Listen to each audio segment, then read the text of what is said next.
Tahimik ka lang sa isang tabi, hindi maingay, hindi pabibo, pero may tanong kang matagal nang gumugulo sa isip mo. Bakit kaya yung ibang lalaki, kahit di gwapo, parang lapitin pa rin ng babae?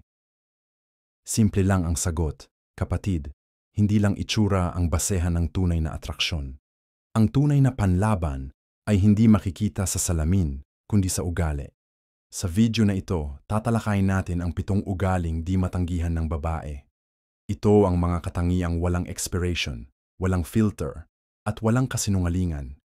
Kaya kung sawa ka na sa pa-cute, pagwapo, at puro pakitang tao, oras na para matutunan kung paano mo maipaparamdam ang tunay mong halaga. Part 1. Paninindigan sa sarili. Hindi ito tungkol sa pagiging matapang o mayabang. Ang paninindigan ay yung kayang manindigan sa tama, kahit walang palakpak. May sarili kang desisyon. May prinsipyo kang sinusunod. Hindi ka sumasabay sa uso kung alam mong taliwas ito sa paniniwala mo. Halimbawa, may babae kang gusto, pero ayaw niya sa lalaking laging late. Ang gagawin mo, hindi ka magpapakaplastikan. Magpapakatotoo ka at magbabago dahil gusto mong ipakita na marunong kang mag-commit. Kapag naramdaman ng babae na kaya mong ipaglaban ang sarili mong prinsipyo, dun siya mas humahanga sa'yo. Part 2. Katapatan na hindi nakakatakot. Karamihan ng lalaki, takot ipakita ang kahinaan.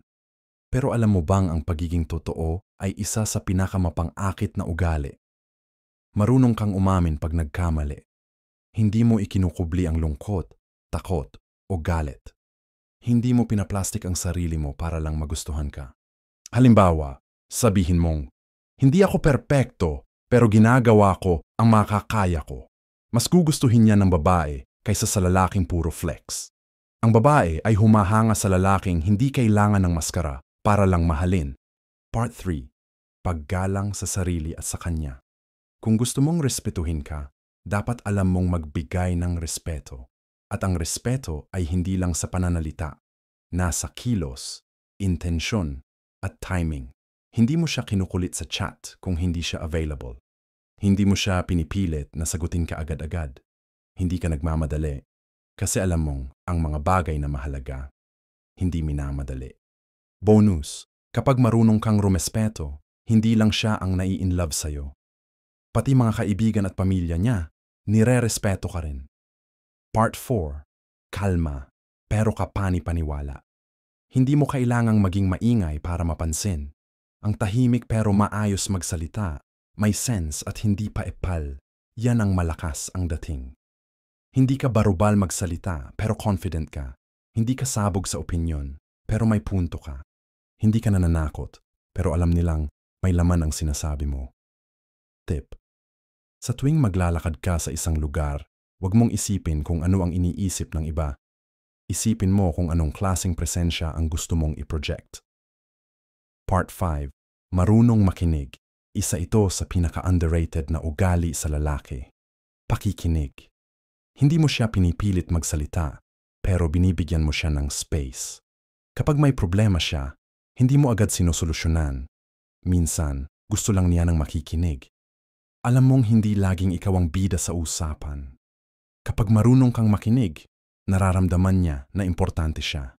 Hindi lang bilang babae, kundi bilang tao.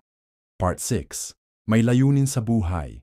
Wala kang sports car, wala kang luxury watch. Okay lang. Basta may direksyon ka sa buhay, astig ka. May ginagawa ka para sa kinabukasan mo. Hindi ka tambay lang sa social media buong araw. Marunong kang mag-ipon, magplano, at mangarap. Example goals.